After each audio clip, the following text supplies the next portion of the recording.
Hello team, how's it going? Welcome back to our latest video. We are discussing life in the British Army after training. So this is after you've left phase 1, you've left phase 2 and you enter phase 3 in the regular army, joining your regiment.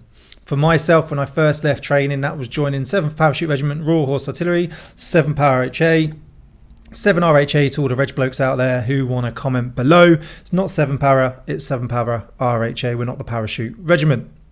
We are an artillery unit, and I joined January 2008. I ended up going to 7.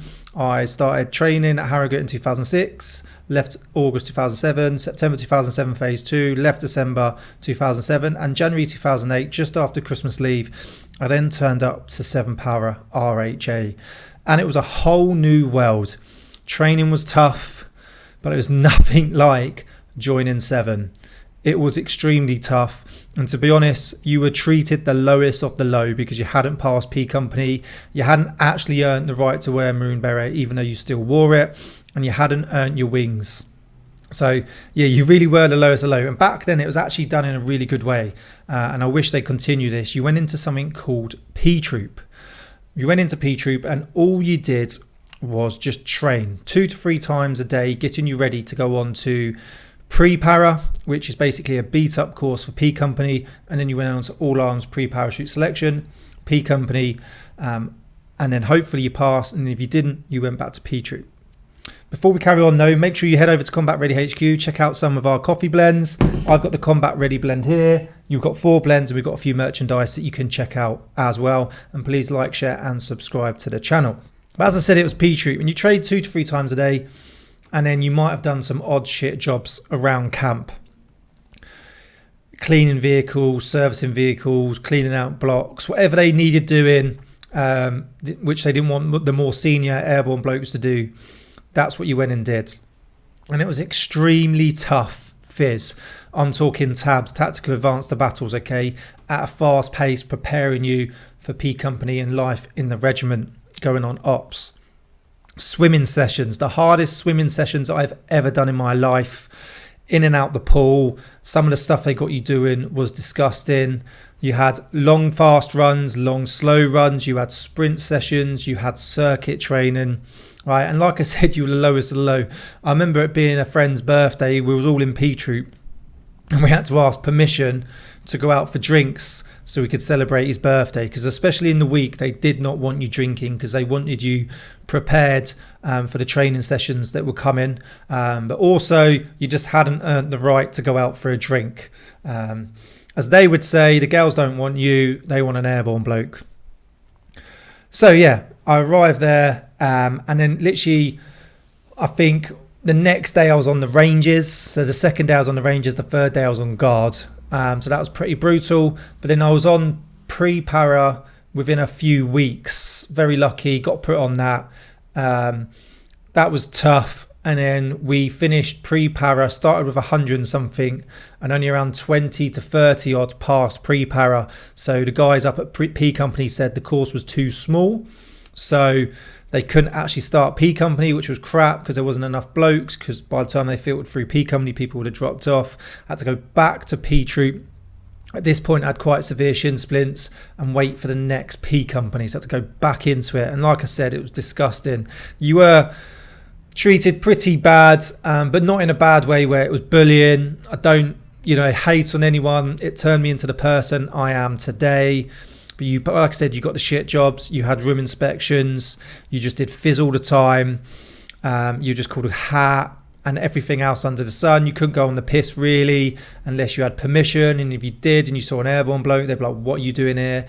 If you went in the gym on the evening, they didn't really want you doing weight training because back then strength training wasn't really about, so they thought all you had to do cardio. So remember, if you got caught doing weight training, they would just put you on the bike, and yeah, it was pretty crap. Some people couldn't hack it, they couldn't pass P Company or they left, but it really was fun and exciting, even though you were treated poorly. Like I said, when you finally went over to the gun troops, because P Troop sort of got disbanded, if you hadn't passed P Company, they had a separate area for you. So all the hats, as they say, all the non-para trained guys. When you weren't working, you were just in a little line behind the line while all the other guys got to like do whatever they needed to do. If the gun shed needed sweeping, the non-para trained guys would do it, and all sorts. But that was pretty much the first bit of life. I then sort of got over my shin splints, passed P Company October 2008, managed to pass first time. When you're on P Company and you get to the last day, so the last event was the stretch race. You basically go shower, change and everything, and then you get on parade. I've got a video on P Company in the past, but I'm going to do a new one with all the events. But you get on parade and you're all facing the front as you normally would on parade. And all the instructors have your Marine berets. And then what they do is they call out your number. You come to attention. Yes, sir. And then they basically say pass or fail. If you pass, you stay where you are. If you fail, you basically turn to your right, you fall out from the parade, you march to the back of the parade and you face away from the parade. Basically as a right, you don't deserve to be on parade or face us. You actually march to the back of the parade and face away if you fail. If you pass, like I said, you stay where you are and then they come and give you your beret, you put your beret on. And then basically in regimental life, it's pretty full on, very hard. I've done PT sessions with different units around the British Army, and by far 16 Air Assault 7, PARA RHA, all of them put on the hardest sort of standard weekly PT sessions. Extremely fast runs, extremely fast tabs, CO's PT on a Friday, extremely hard. The way the working week would work is on a Monday, 10:30 start, and then you go into work, you finish around 3, 4, sometimes a little bit late depending on what was going on.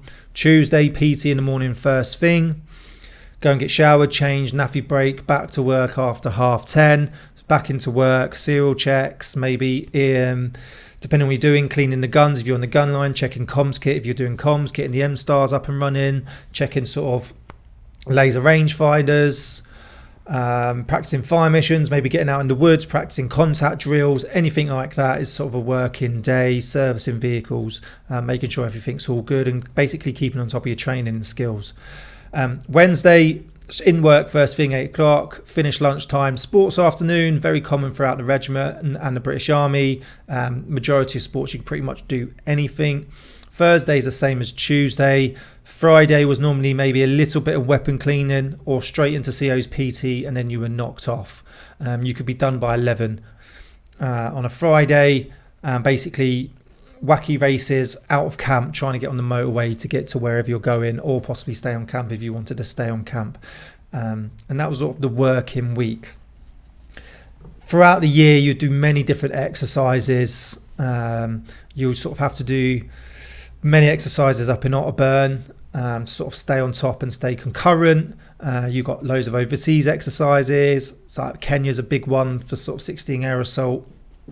And then courses upon courses upon courses. You've obviously, if you're going on the guns, you've got level 1, 2, 3, 4, sort of level 5 guns. You same got the comms, level 2, 3, 4 comms, and then level 2 OPAC, level 3 OPAC, level 4, and now they do a level 5. So that as you're progressing through that, you're basically going to do those courses. You have to be certain ranks to do certain courses. But the other courses you'll sort of be doing when you become a senior gunner, PNCO to earn your Lance Bombardier, then you've got to do your JNCO to earn your Bombardier, and then you obviously could progress on to sort of sergeant, staff sergeant, etc. But life in actual 7 was tough. I'm not going to lie, we received a lot of beastings. They used to do a bit of shelling. You know, if you messed up on Agaide that evening, you were outside with the Provo, webbing on, helmet on most likely, and you were doing all sorts around camp.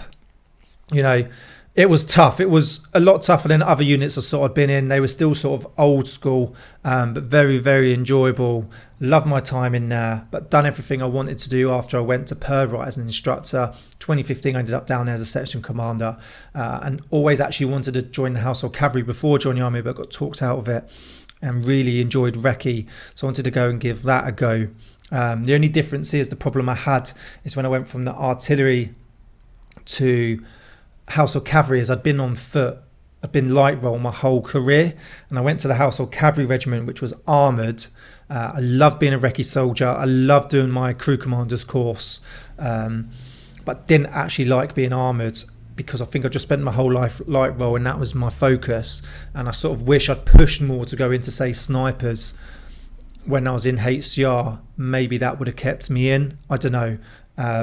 But I wish I'd pushed for it more. But because I transferred at such a senior sort of full screw looking to promote, it was quite late on my career to then go back and just basically learn to be a sniper, because you're sort of progressing.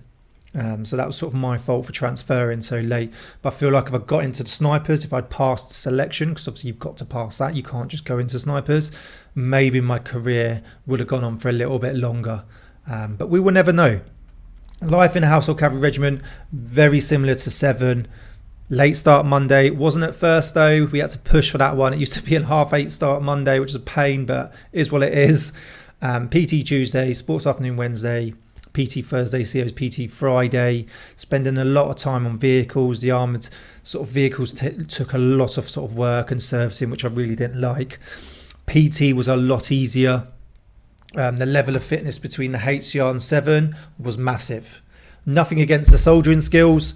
I've worked with some of the best soldiers in 7 in the British Army, but I've also worked with some of the best soldiers in HCR within the British Army.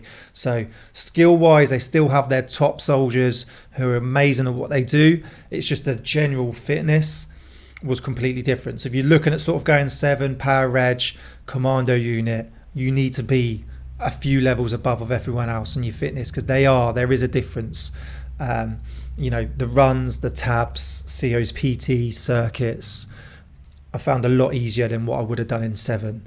So that's sort of the main difference. But other than that, regimental life's pretty much the same. You do your PT, and then in the working day, you're checking CO numbers, you're training, you're checking vehicles, etc. And then when you go and exercise, you're just doing your job. Get treated when you arrive at HCR better than you do 7, because there's none of that non-PARA hat sort of lowest of the low. You just come in, you're a trooper, you're welcomed. They train you up. As long as you pay respect, have discipline, integrity, then you're going to be treated well. There's no sort of segregation. No, you can't sit with the airborne blokes at Scoff House. You can't sit with them and chill when you've got a bit of a break in the gun park, etc. There's none of that. Just the main difference is the fitness levels. But I highly recommend both of them. Like I said, some of the best soldiers I work with are in both units. Being a forward observer in 7, I thoroughly enjoyed, but always had that itch to do recce. So I went across, loved doing recce, loved going out on CTRs, OPs, because it was sort of similar to being a forward observer. OPs, I just didn't like the armoured side. So if you're thinking about HCR, think about, do you want to work on vehicles? If you do, got the new Ajax, be brilliant for you. If you want to be more light roll, carry your kit, use your boots, then 7 or other units. So that's what you got to think about. For me, I love both jobs, just didn't like armoured personally, but loved both regiments. Both great traditions, both got great histories, and both very proud to be in their regiments, which I loved. Love being airborne, being in 7. Household Cavalry, love being a cavalryman, love being sort of the King's Queen's Guards. So they're the main difference. General life in the army, pretty easy, apart from when you're sort of going away on exercise and ops. Just if you join in 7, you're going to be the lowest of the low of the low, and you've got to be prepared for that. Thanks for watching though. Hopefully this is sort of giving you a bit of an insight into sort of regimental life, what you sort of go through. I'm going to be doing another video on P Company, so look out for that one, and I'll see you in the next video.